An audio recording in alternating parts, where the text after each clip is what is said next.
pemirsa, saya yakin bahwa tema kita kali ini tentang suami nusus memang di luar bayangan kita semuanya, karena memang banyak sekali sosialisasi dan juga pengalaman kita ya bahwa nusus itu selalu tindakan istri terhadap suami. Nah, tadi ada sempat diskusi kita yang tertunda yang itu sangat penting, yaitu aspek cinta di dalam dalam keluarga. Karena sering itu justru cinta itu ternyata tidak diberikan ruang, bahkan tidak ada opsi di sana. Nah, kalau mengingat kisah di zaman Rasul, ternyata justru faktor cinta itu bisa menjadikan perempuan boleh memiliki pilihan-pilihan yang cukup luar biasa. Sejarah khulu pertama, istri melakukan gugat cerai itu karena tidak cinta.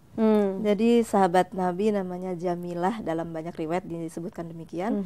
Dia punya suami Sabit bin Qais. Sabit bin Qais itu orangnya saleh, orangnya ahli ibadah begitu, tetapi Jamilah itu tidak bisa mencintai.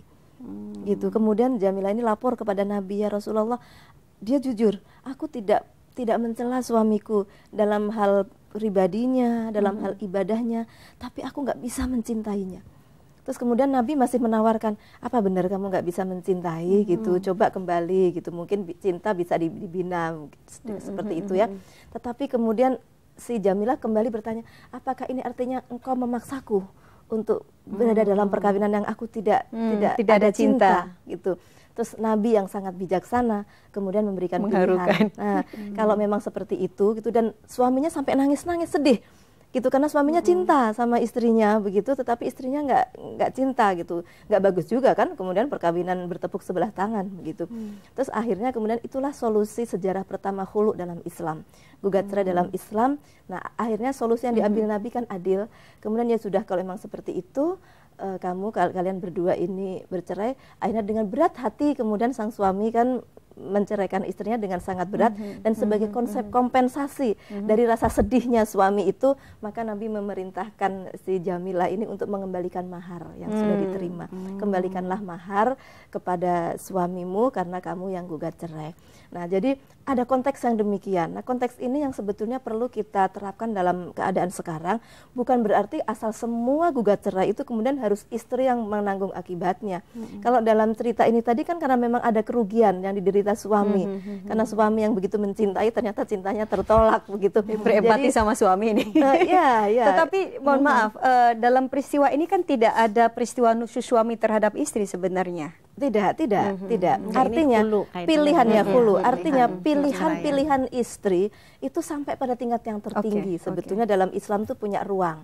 Itu tidak selalu juga dalam ruang nusyus begitu ya. Hatta tidak terjadi nusyus pun begitu. Ketika memang itu sulit untuk dipertahankan begitu, ya ketika memang perceraian itu menjadi sesuatu yang opsi yang tidak ada pilihan lagi. Tetapi ketika memang ada opsi untuk kembali lagi dengan kelegowoan hati, saling memaafkan, maka itu selalu dipuji Allah sebagai sesuatu yang sangat baik. Karena pada prinsipnya kan berkeluarga dalam Islam tuh kalau bisa jangan sampai cerai. Kalaupun ada pihak yang bersalah kemudian memperbaiki kesalahannya, itu yang lebih kemudian baik gitu ya? Yang satu memaafkan kesalahan, tetapi itu terjadi secara bersama-sama, tidak dari salah satu pihak. Karena siapa sih manusia nggak pernah salah? Kita istri juga pasti juga pernah berbuat salah. Mbak Nani ini mungkin punya cerita yang banyak sekali. Saya tertarik sama itu. Saya pikir misalnya seorang istri yang suaminya berpaling, kemudian kan kalau dia ikhlas, kalau dia kemudian menerima, bisa menerima itu, dia dijanjikan surga. Nah, selama ini kan selalu itu diartikan bahwa kalau kamu mau poligami, artinya kamu akan masuk surga gitu. Atau kalau mau surga, maka bersedialah di poligami. Padahal kalau saya mendengarnya, saya mendengarnya Allah itu selalu memberikan rewardnya ketika seseorang itu bisa mengatasi, bisa menghadapi penderitaannya gitu. Jadi artinya ketika dia harus menerima kondisi suaminya berpaling lagi, kemudian dia ikhlas, nah itu dia diberikan reward itu karena penderitaannya kondisi, gitu, bukan karena misalnya dia menjadi korban, merelakannya. Dan Allah jadi ini manipulasi tafsir, Mbak Lulu. Jadi betul, manipulasi jadi selama ini ininya kan jadi itu sebetulnya empati kepada perempuan ya, yang kadang-kadang memang perempuan nggak punya pilihan sudut pandangnya gitu loh, sudut pandang selama ini sekarang kan ini justru kebalikannya ya, perempuan dimanipulasi ya untuk dapat surga. Kemudian misalnya dia mendapatkan surga sebagai reward atas keikhlasannya untuk melepaskan kebahagiaan di dunia yang sebetulnya siapa sih yang nggak pengen bahagia. Sama dengan hadis ini misalnya, nanti di surga itu akan banyak isinya orang-orang miskin. Tapi kalau saya sepanjang yang saya tahu tidak ada hadis kalau kamu ingin masuk surga di poligamilah, itu tidak ada hadisnya. Saya ingin tegaskan itu. Nah, kalau di surga kan ada di hadis ada nanti surga itu banyak diisi oleh orang-orang miskin.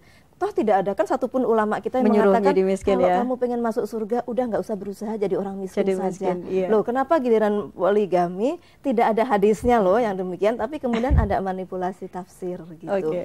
Nah, jadi ini soal pemahaman kembali terhadap ayat dan hadis yang memang tidak masuk sampai pada spirit paling dasar dari ajaran Islam itu sendiri.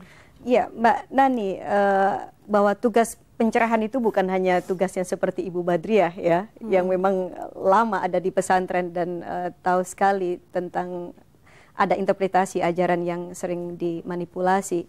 Nah, sebagai seorang pegiat nih hak asasi manusia juga perempuan, sebenarnya kan harus ada nih strategi perempuan ketika menghadapi hal-hal yang seperti itu. Iya. Yang pertama pasti pendidikan ya, pendidikan tuh kalau saya bilang pendidikan tidak harus sekolah gitu ya, bahwa perempuan dan laki-laki juga harus betul-betul punya ilmu. Jadi ilmu tentang misalnya tadi kan tentang Islam itu sendiri sebetulnya seperti apa prinsip-prinsip dasarnya, dengan mencari informasi yang sebanyak-banyaknya. Kemudian yang kedua juga harus ada sistem yang mendukung gitu, sehingga perempuan ketika dia harus dalam keadaan misalnya suami nusus, dia harus mengambil keputusan, harus ada support, harus ada dukungan untuk dia mengambil keputusan-keputusan yang memang memberdayakan dia gitu, dan keluarganya yang memang tepat untuk dia, sehingga tidak mengorbankan kehidupan dia hanya demi misalnya menjaga nama baik dan sebagainya. Atas nama pengabdian atau atas nama surga? Iya, atas nama surga. Iya, baik. Kita akan lanjutkan diskusi kita, masih sangat menarik sekali tentang suami nusus. Pemirsa, kita akan kembali lagi diskusi bersama dengan Ibu Badriah dan Ibu Nani dengan tema suami nusus, dan tentu saja diskusi kita yang berikut ini tak kalah menariknya setelah yang satu ini.